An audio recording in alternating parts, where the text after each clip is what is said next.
All Ayo. right, y'all. We should be live.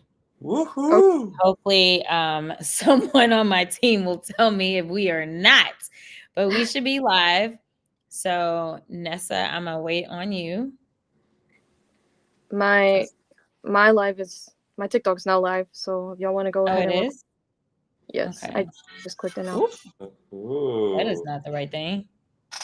All right, y'all, bear with us. We doing some things. Trying to make sure. All right, I got you. It's showing live now for me.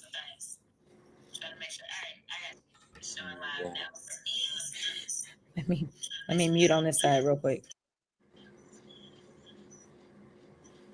I sent you an invite, so you may see it. Accept.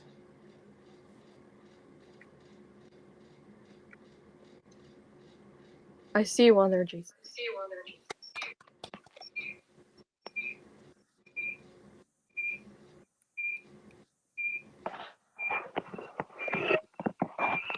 I wonder if we're going to get that feedback with the devices close to each other.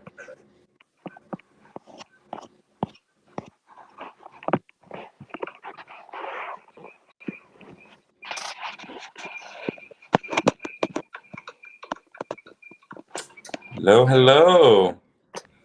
Okay, I'm a whole struggle bus right now. Okay, I am going to.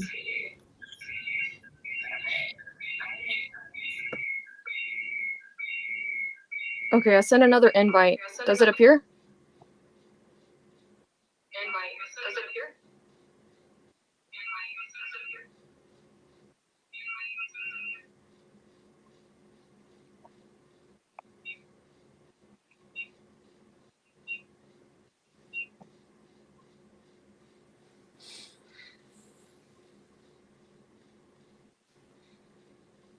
Hello, hello.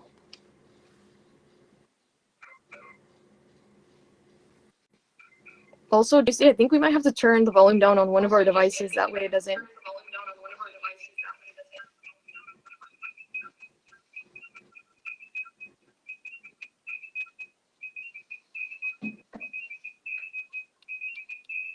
I have volume down on both.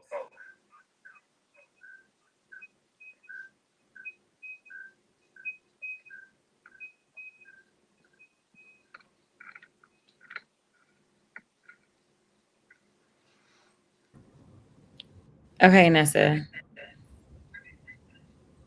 Cool. I'm not getting feedback. This is great. Somebody said they still hear an echo. Then, oh, it's not going to show for this one. Oh, there we go. Oh, okay. It says you're on there now.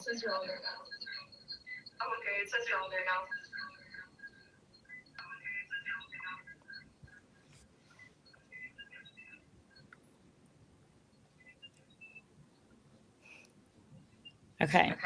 We still got feedback?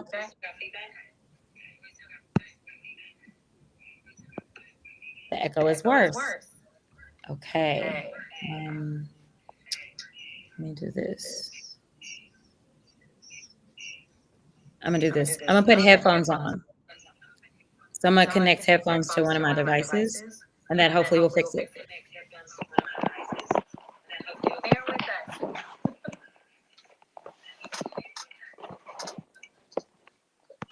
Nessa, so we're both creators based out of Texas. Yes. And what part exactly are you from, JC? So I'm deep south. So I'm by the border, the Mexican border, and the RGB, the 956 you hear. Oh, okay, that's nice. See, I'm familiar with the RGB since my mom's from a border town, Matamoros. Oh, okay, down by Brownsville. Yes, and I'm from rural Northeast Texas, about an hour 30 from Dallas, going towards Texarkana. Okay. Okay, yeah. I've heard of it. I've never been.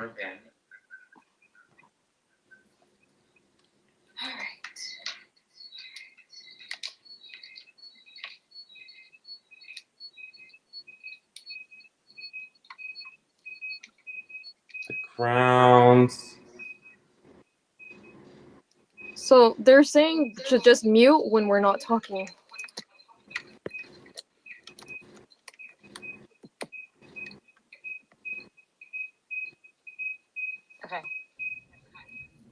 I've got headphones on one of my devices so that the other device is not interfering. And I muted TikTok, so I don't know if that helps. I think if y'all can do headphones for one device, then we'll be good to go. I don't have They're any saying headphones near me, but is there any way we can just turn off the volumes? so long as you can hear on one of the devices, I think it doesn't matter. Okay. So yeah, I say mute one device. Okay, I went ahead and just muted. Okay. Is that better? Can y'all still hear on TikTok?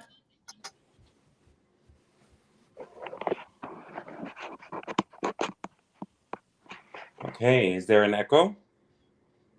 Yeah, everybody thinks you're the problem, JC.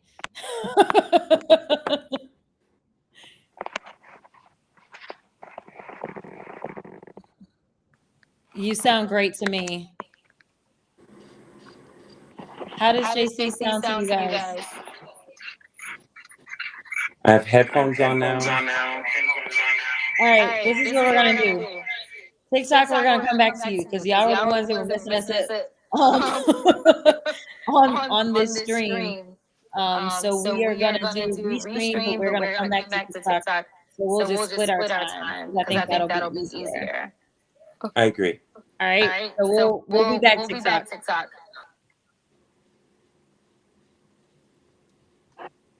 All right, I just ended it. Okay, perfect. All right. Sorry, y'all. Let's see. So now let's go ahead and get to it because now y'all done seen us play around with all the technological issues. Thank you, because everyone, TikTok for your was actually patience. supposed to be a part of this party, but you know how TikTok be acting sometimes. So here it is. You are tuning in with, of course, Congresswoman Jasmine Crockett. We got the fearless JC, and we have the beautiful Nessa. And we just gonna have a quick conversation. So I'm gonna let them kick it off. And definitely we've got staff that is paying attention. So for your questions, if you will put them in the chat, then we will make sure we get to them now. Okay, who wants to kick it off? Awesome. Well, I can start if that's all right with you, Nessa. Yes, that's fine. Awesome. Well, I had the opportunity to go and hear you announce that you were running for this Senate position, which is much needed that we have fighters in this position. And since that moment all the way up to now, what has been something that might have like surprised you or was unexpected since then till now? Okay, so in my speech, I expected a lot of hate to come my way. So that's definitely happened. That happened almost immediately. It happened right before I actually got into the race. I think what's been most surprising is after 5 years of service, on some level, whether it's the state house or whether it's the U.S. House, just the amount of disinformation that's been able to permeate so quickly. But overall, I think that it's been really great that people are starting to get more used to kind of disinformation campaigns. And so it's been really encouraging to kind of see people kind of like dig in. So I think that that's kind of been most surprising. I think that there were people that thought that this may be a three-way race, and technically it is. There is another gentleman that is on the ballot. Ahmed is on the ballot as well. And so I think that there are people that thought, oh man, for sure, the Democratic side is going to go until May. And I think a little bit of this was kind of like, let's see, what we can do to cause confusion and chaos quickly. So I think that's been what's been most shocking. But overall, what's been most exciting is the people. I had to fly back to DC the very next day after launching. And then I didn't get back to the state of Texas until Sunday. And then I had to leave again. But the number of people that know that we launched, watched the launch, waited in anticipation, are really excited to get out there and volunteer and vote has been really encouraging. And I think that that's what we're going to need. We're going to need more than kind of just like, we don't care for Trump and his policies. We're going to need a little bit of excitement and belief that there is a new type of politician that will show up for people that truly have felt like they have been voiceless and overlooked. And I hope to be able to offer that to the people of Texas. Awesome. Thank you for that. Yeah. There's a lot going on right now, right? I look at comments and different things that people are saying, and I think that it's great to be able to question and want answers, but it's also important that we do our due diligence, and that we also see a lot of these accounts, one, people that don't live in Texas, so they don't really understand like how oppressed things are getting here, and how this state of Texas actually starts rolling these policies into other states, right? They start picking on this. And then two, the amount of bots as well that we've been seeing that have their new accounts, or they're following 1,000 people and have no followers, and all of a sudden they have like 2 weeks of content that they've posted. So that's been interesting to see as well. So I don't know, Nessa, do you have another question? Yeah, so I kind of wanted to jump in on the topic of healthcare. I know it's something that everyone's talking about right now. This month, the Affordable Care Act subsidies are set to expire. And unfortunately, right now, we live in an America where a trillionaire exists, but we also have people who have to decide whether they're going to pay for their healthcare insurance or rent. And I guess my question to you is, what do you say to that? Yeah, so I think that this question is so important because when people try to figure out, well, why the Senate? I believe no matter how much gerrymandering they engage in, that we are going to take the House. But it's not good enough to get things passed out of the House. You've got to get it passed out of the Senate, which means that we have to change the Senate map. And we've been fighting over healthcare for a very long time. And it's been a broken system in this country. And when we look at Texas specifically, it has not worked out well for us, right? We know that we lead in uninsured in this country with over 5 million uninsured. Now you start talking about these tax subsidies that are set to expire that we know are potentially going to hit over 3 million Texans. And then you start to look at the number of Texans that will be impacted by what took place with the big ugly bill that they called something else that is going to pull $1 trillion out of the healthcare ecosystem and put those folks that are on Medicaid and Medicare into a bind. And so some people say, well, I'm not on Medicaid or Medicare. It doesn't impact me. It does. Because if there's $1 trillion that's pulled out of the ecosystem, then your hospitals may be shutting down. Then your specialists and doctors may be going elsewhere. It impacts all of us. And I think that that's the one thing that it's really important for us to make the connections for as we go through this campaign. Because a lot of people say, well, I'm not on the Affordable Care Act. So what difference does it make to me? It makes a big difference. It makes a big difference, whether you're talking about your own healthcare insurance premiums that will go up because of the lack of monies that are going to be coming in, potentially because other people aren't on healthcare. And in healthcare, it's a pot of money, right? Like it's all insurance, big pot of money. Everybody pay in. And the hope and goal is that everybody won't be pulling out at the same time. But they got to keep those margins up, right, in order for it to be solvent. And so these are some of the things that they look at when they're trying to determine, what should the prices be? Well, how many people are paying into kind of the group plan, right? That's what matters.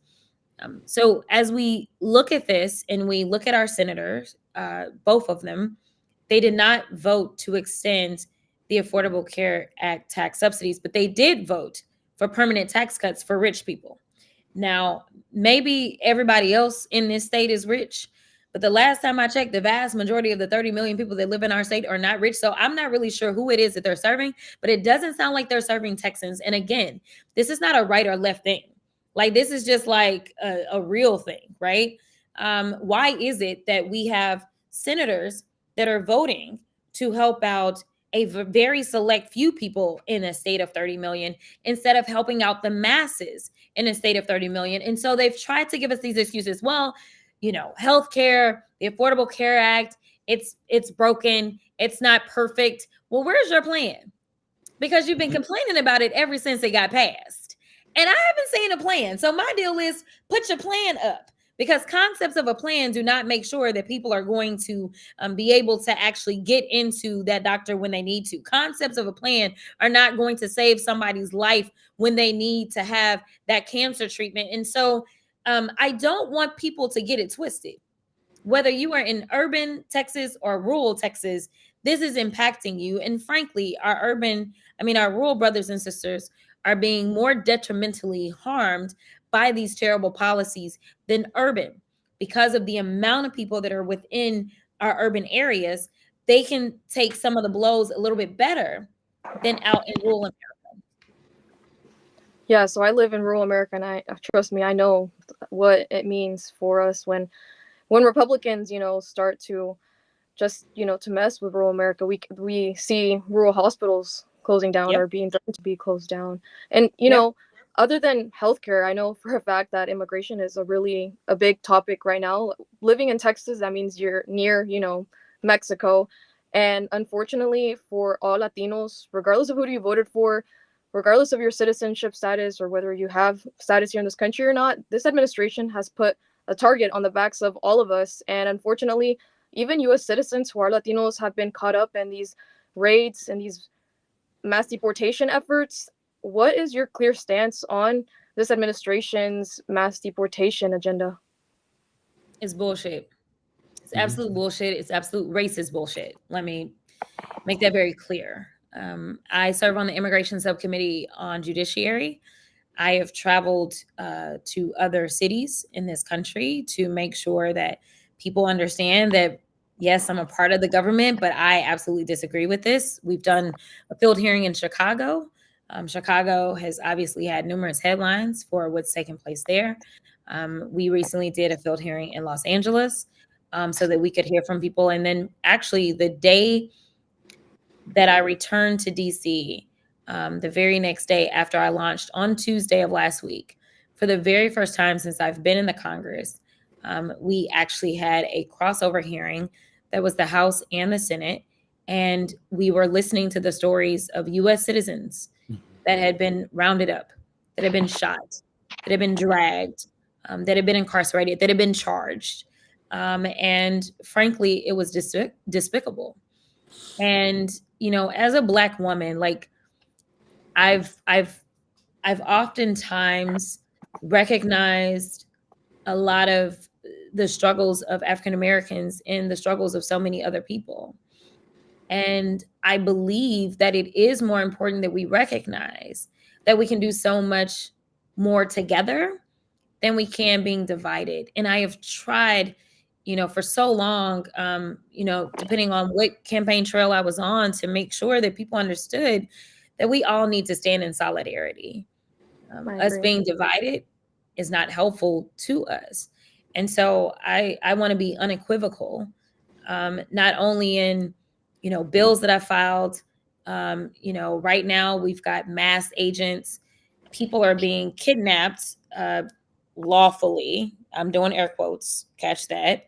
And then there are other people that are being kidnapped as well, because you've got these mass agents and they are acting so lawless that you don't know if this is like a common thug off the street or like an actual quote unquote agent, right? And so I remember being in a hearing where I played video footage of somebody that was not a real agent. And then it was somebody else who was a real agent, right? Like I played both clips. It looked the same.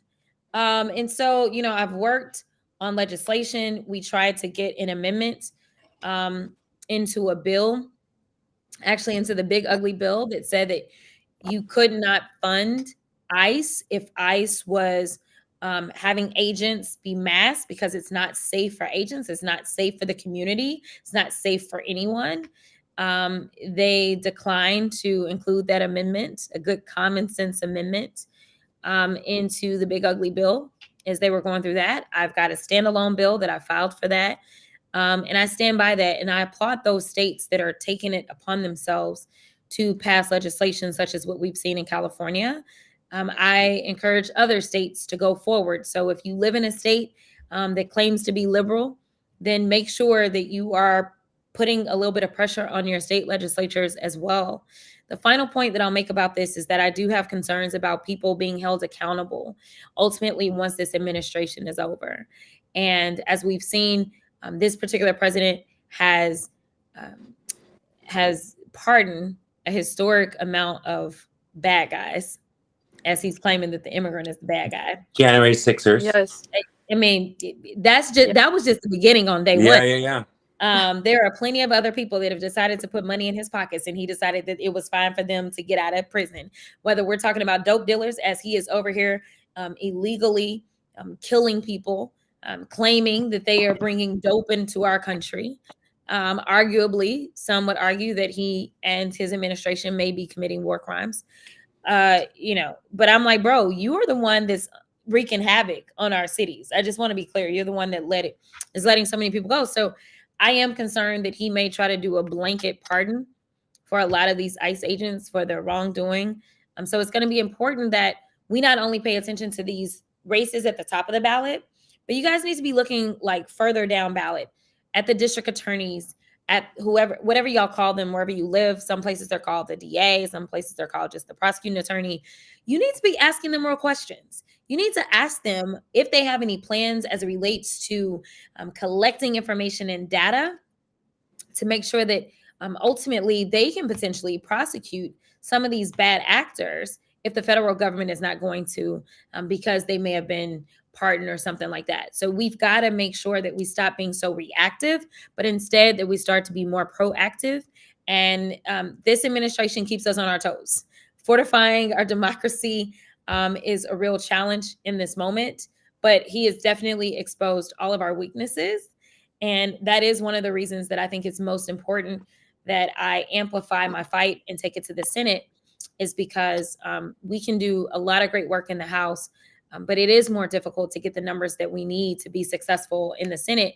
And it takes both chambers in order for us to actually get the relief that we're seeking, whether it's over healthcare, reproductive access, immigration, tariffs and jobs, whatever it is going to take having that body, the Senate, as well on board. I really appreciate several things that you said. I wanted to add to that. Oh, sorry, go.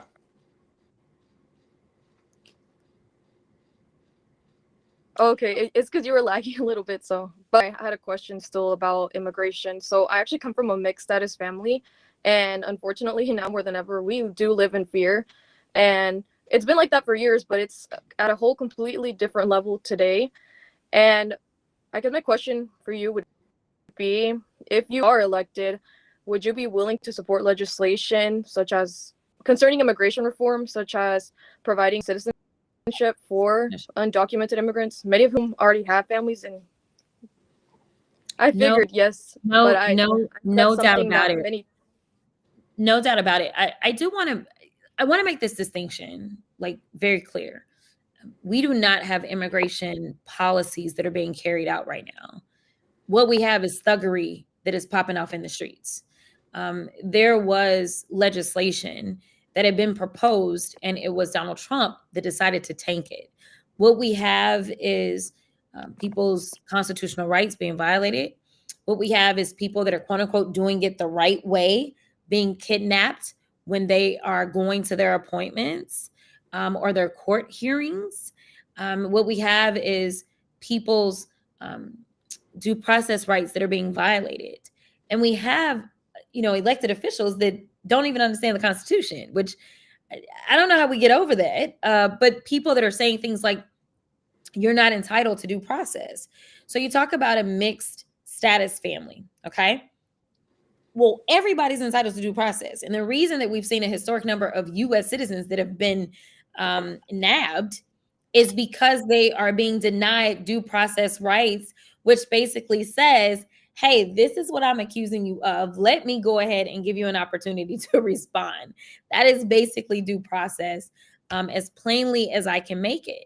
And when you deny people that, that is when you end up with things like, this is a citizen, or this is somebody that is lawfully present, or whatever it is.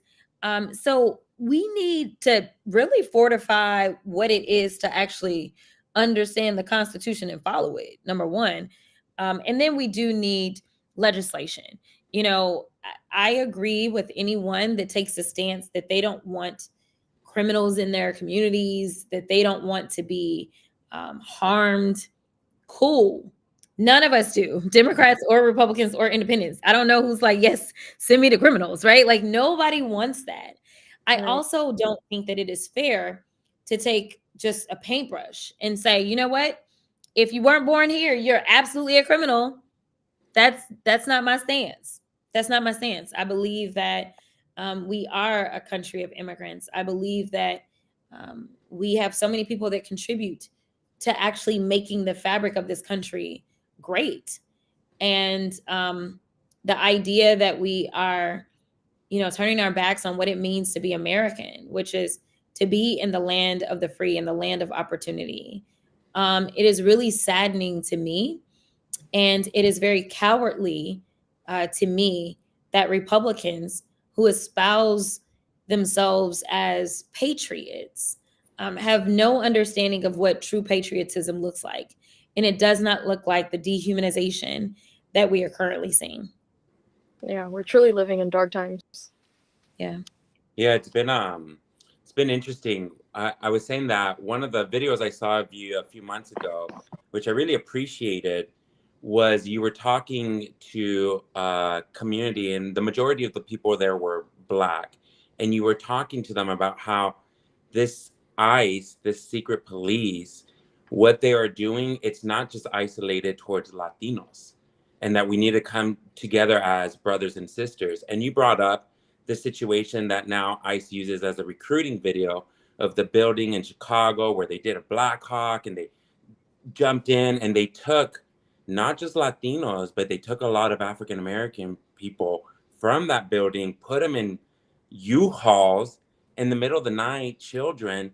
And I think that that link is really important, that we understand within all of our communities, especially in Texas, where we are a minority majority state, which a lot of people forget to talk about that. And a lot of people don't put the link, like our voice does matter. That's why they're gerrymandering our state. That's why they're diluting our votes, because we are the majority and they don't want us to be able to rise above that. So can you talk a little bit more about how we can build community within each other and kind of get more of those conversations going with us? Yeah, that's such a great point, because it is a slippery slope. The election was divisive going in, and I think the election results for some people were divisive coming out. And if you remember, there were plenty of kind of Black women. They had like the Black women sitting there. There's like the picture of like everything burning, and the Black women are taking their rest, right? Which, like, I get it, right? Like, yeah, and there was a lot of that. And I think when you are going through, I remember being stuck in bed. I was dog tired. I had busted my ass, and I remember being stuck in bed, and it was actually the vice president that called me and basically was like, you got to get up. Like, you got work to do. Like, here it is. The woman that was running for president called me and was like, girl, you got to get up. Ain't nobody got time for that. And I was just like, seriously? And so she was like, the country needs you. And, it really speaks to just how amazing the vice president is. And I hate that not everyone has been able to experience her on the level that I have. I know that that is a pure privilege, but, this is a woman who went through one of the most difficult things that someone could probably ever do. And she was encouraging me. And so I say all that to say that this isn't a time to rest. They want us to rest. They want us to feel defeated, deflated. They want us to feel hopeless. And they also want us to continue to be divided. And we have to stand in our unity. We do. And we have to understand that if they are allowed to violate any person's rights, that there will be some right of yours that they will come for. And I think that is played out so very well when you do look at what ICE did on the south side of Chicago. I think it was the south side of Chicago, going into this building, putting little Black babies into, I don't think they were in handcuffs. But they did have them, their hands held together. And I think they were zip tied. I'm not really sure what they did, but I do know that they did that. And I'm like, and for everybody that thought that this wasn't your fight, now you know it is. You can't allow injustice to stand anywhere, because as the saying goes, injustice anywhere is a threat to justice everywhere. And that's true. And I think that that's a mantra that we need to live by. And it has been so encouraging to see community come together, whether it's North Carolina, whether it's Chicago, whether it's LA, and really stand together and say, these are our neighbors. Nobody's mad when you go and get the killer and tell the killer to get out. I mean, nobody's mad about that. In fact, usually we just want the killer to stay behind bars, right? Like, I mean, no one is yelling and screaming and protesting about that. But it is our friends and our neighbors that we are upset about. And that's why we need actual policy. And we need an administration that will follow through with policy. We need to make sure that we're making the investments so that we can actually move asylum cases through. It is not helpful from a national security standpoint when we basically have defunded our courts. And we know that the average asylum wait time for a court case pre-COVID was 7 years. Pre-COVID. So now you're talking about people's cases not being able to be assessed. You're talking about them being in this limbo status. It does not help anybody. And so, there was legislation to make the investment so that you could get the caseworkers, so that you could get the judges, and make sure that the judiciary is piled up to an extent that it can handle the caseload. We also need to be smarter about detection, because people conflate immigration with border security. They are not the same. Just want to be clear, okay? You have actual threats that exist as it relates to our borders, whether we're talking about trafficking guns or drugs, even though we actually traffic more guns out of the United States and into Mexico than they traffic in. But that's a whole other issue. Whole other issue, okay? Now, so what it is we had worked on getting funding for drone technology. We know that the best way to kind of get through some of this detection is actually through technology, and knowing how vast our border is.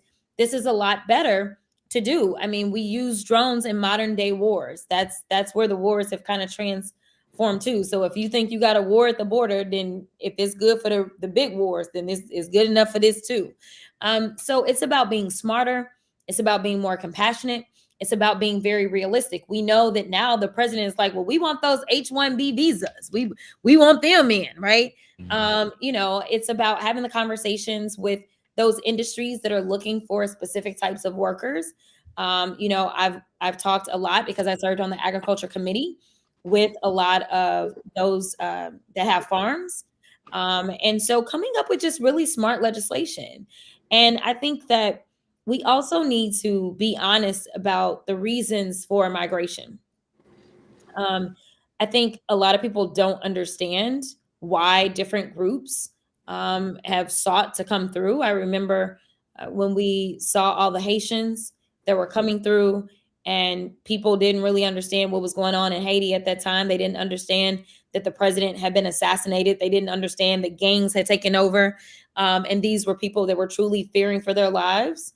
We've got to start to have those real conversations, because there tends to be a conversation about, oh, they're just trying to invade. They invade the United States because they come in here to harm us, right? I think we need to start being honest. And I think, having some of those conversations with people that are coming into our country, whether they're coming from Guatemala or Honduras or Mexico or Haiti or whatever, country they're coming from, I think we should start putting their stories out front so that people can get the real instead of getting a bunch of bullshit. I agree. And I think I think the conversations are important for us to have so that we're able to put some humanity behind it and be able to understand it a little bit more. And we see what's happening with Venezuela right now. So he's saying he doesn't want any Venezuelans here, but yet we're going to go in there and start something with them. So that's going to be a whole nother thing coming our way. So yeah. I'm not sure how much time we have left, but I want to make sure that I do get to ask this question, since I know we've gone over time and started a little late, but it's going to take all of us, really. And no one said, of course, that this race was going to be easy. How can we help? How can we get involved? Since I know that, the time is now to act. Mail-in ballots are going to be sent in January. And I know you mentioned in a video that in the middle of February, that's when early voting is going to happen. And I believe it's March 3rd, the actual day of the primary, correct? So how can we help you? That's absolutely right. So we need all hands on deck. So please visit jasmineforus.com. You can sign up to volunteer. It doesn't matter where you live. You can get involved in this campaign. We absolutely need to get to phone banking. We're expecting approximately 1 million people to vote in the primary. I'd like to get that number up. Just to show that, number one, we are actually reaching people, and to show that we have real viability in the general election. Just for your edification, typically they're doing maybe about 1.5 million on the Republican side for votes. So I'd love for the Democrats to outvote the Republicans and be able to get some of the national donors and the national attention on Texas and get the investments. One of the reasons that we've historically been losing, honestly, is because of a lack of investment. Every once in a while, we get some of these races, we get people jazzed up, and it costs about $100 million, but investing in the infrastructure. And one of the things that I appreciate about Beto is that Beto has stayed out there. But Beto was building his own infrastructure because it was lacking. And so, it is my hope, Beto is a friend, that we can go ahead and tap into a lot of the infrastructure that he already has, that he's built, along with, obviously, leadership has turned over at the local party, but also starting our new thing, our own thing, and adding to that infrastructure. So we need people making calls. We need people sending out text messages. Absolutely, if you're in the state of Texas, we need you on doors, because as much as I love social media, we can't win an election online only. We got to get in those streets. And so definitely it's important for people to know that on January 1, you can go online, fill out your vote by mail application. There's a lot of different reasons that you can vote by mail. One of them is age. Another one is if you have, loved ones that are off at school, or if you're just not going to be in town on election day, you're able to vote by mail as well. So please, please, please, definitely for your seniors that are in your life, definitely for your college students that are in your life, go ahead and fill that out. Make sure that their applications get off to them wherever they're going to school, or have them fill it out and sign it before they leave for school, and have them send it to their campus mailbox so that they can get those, and they can actually start voting in January. And then for those of us that will go and vote in person, we'll begin the middle of February, the day after President's Day. And then the last day to register to vote is going to be on February 2nd. So if you're not registered to vote, or if you need to change your voter registration, February 2nd. I also want you to know that a lot of times we move and we don't realize how that changes things. The law in the state of Texas is that you still are able to vote. You need to sometimes educate somebody on that. So let's say you move from Dallas to Austin. If you want to go vote and you're unable to go back to Dallas, you can vote in Austin. You will not be able to vote for, say, the U.S. House, the State House, the State Senate, or any of those kind of down ballot races, but everything statewide, you can still cast a ballot. So that's really important information to have that a lot of people don't know. Another good point of information, it's kind of weird that this is the law in Texas, of all places, but even if you have a criminal record, you can actually vote in Texas. The requirements are that you have completed your sentence. So you have completed any probationary periods, you have completed any parole periods, you've completed all of your incarceration. If you are completely done, or as they say, off papers, then you're good to go. You can register, you can vote. So those are just some of the things that, we hope that people know. We hope that you're staying excited. We hope that you're having real conversations with your neighbors about what matters most.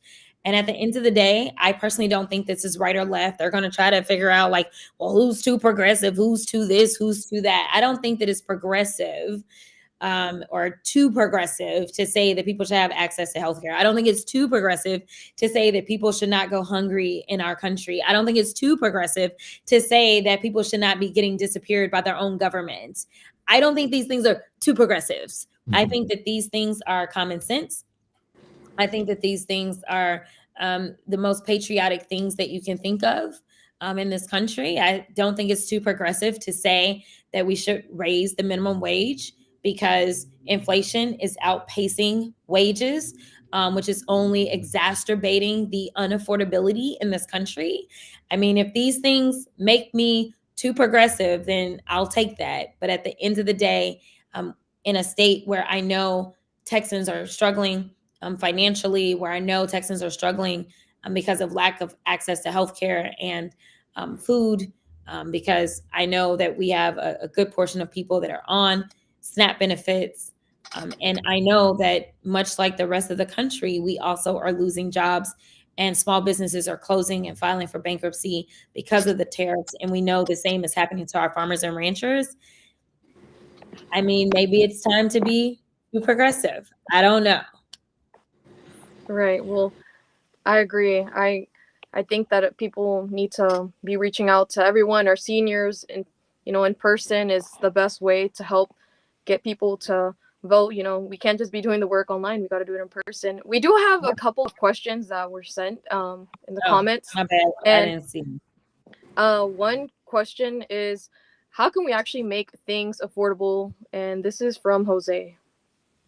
Yeah, so affordability is a complex question.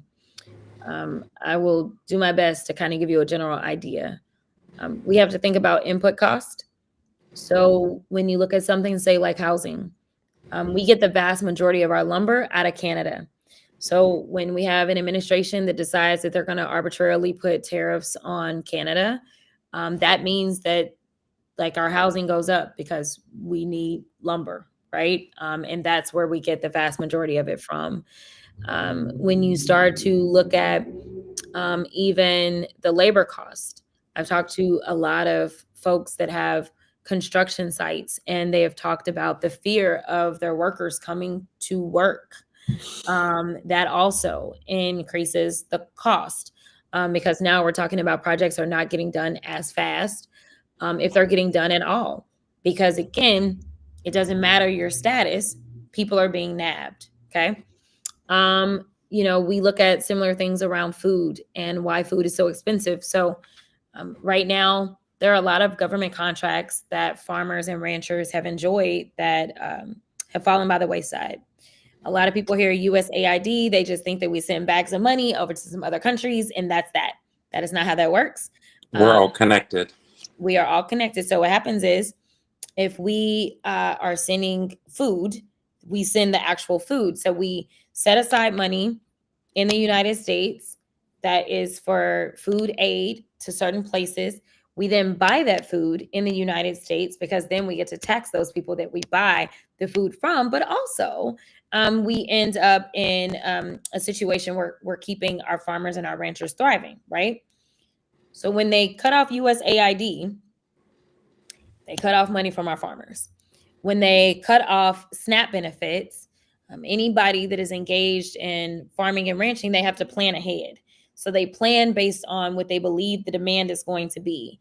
The demand then goes down because now this money is taken out. People are still hungry, but the money is not going to be there. So that means that we've got, as I said, record numbers of farmers and ranchers that are filing for bankruptcy, which means that there's less that goes in. So when you start to look at supply and demand, it's kind of like when you get a collector's item. If it's only one of something, it costs more. So if there's less food, then it costs more. In addition to the overhead for the grocery store in and of itself. If the grocery store is taking in less dollars, yet they still have the same staff and everything, they're taking in less money because now we've pulled away the hundreds of millions of dollars that have been taken out of SNAP benefits. Then now that money is not there. So then that means they have to increase the cost for many reasons, from the farmer, from the grocery store. And so, it is important, and I will try to do my best this entire campaign to connect us, to make us understand that it ain't urban versus rural. We got a lot of the same challenges, right? That it's not, Latinos versus Black folk, that we got a lot in common, right? That it's not the small business owner versus, the minimum wage worker, right? Like it's all of us in this together collectively. And I hope that I can start to better illustrate the mosaic of how we all work together. And that is when we thrive. That is when we do great. And how this divisiveness is legitimately killing people, like literally killing people. And I think we need to like really hone in as a community, as a collective, and understand that like we are not the bad guys. Like we have more in common than the top 1%, Yes. And I think a lot of us do believe in hard work and putting in the effort, but we have a lot more in common than them. One last question before we transfer over to TikTok for a little bit. Yeah. This question comes in from Candy, and she asked, did the Democrats really believe Speaker Johnson was going to extend the Affordable Care Act? I don't know what the Democrats believed. I'm gonna tell you what I believe. Show me who you are, and I will believe you, as Maya Angelou says the first time. These people aren't looking out for their own constituency, and it is so sad to see so many Republicans that have decided that they would rather retire and leave politics than to stand up and do what's right. But right now, we are hitting record numbers of people that are not returning to the House next year, because these policies are legitimately killing their constituents. And I know some of you are like, oh, she being extra.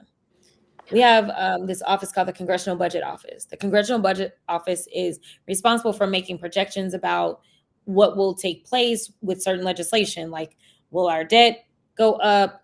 Will it bring in more income? Like, what's going to happen?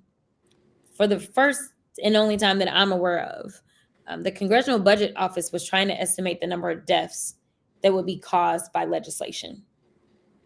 I don't know how you project that, but all they knew is that people were going to die. We also know that people have died because of the USAID funds that have been cut off. We know hundreds of thousands of people have died. And so this really is life or death. This isn't a moment to be comfortable. This isn't a moment to sit out. This is a moment to be engaged and to say, Texas deserves better. The Republicans control the House. They control the Senate. They control the governor's mansion. On the federal level, they control the House. They control the Senate. They control the White House. If you are not happy about something in your life right now, it ain't the Democrats' fault. It is absolutely in Texas, whether it is healthcare, whether it is jobs, whether it is farming, whether it is education. The Republicans control everything, the entire board, top to bottom. They are the problem. Now, we can continue to do the same thing, expecting a different result, but we know that that is the definition of insanity. Or we can just say we want better and start to change it. And so I'm excited to be on this run. I'm excited to give people an opportunity to make sure that future generations can look back and say, thank you. Thank you for making sure that we got back on track instead of continuing to fall into the cesspool of hell that it seems like we're seeping into right now. Well, so I guess they kicked her out, but yes, I agree. We do deserve better. So I think we'll just have to transition now to TikTok for those who want to continue hearing the conversation. Awesome. Thank you, Nessa. I'll meet you at TikTok. All right. I'll start it. And if you want to join. Okay.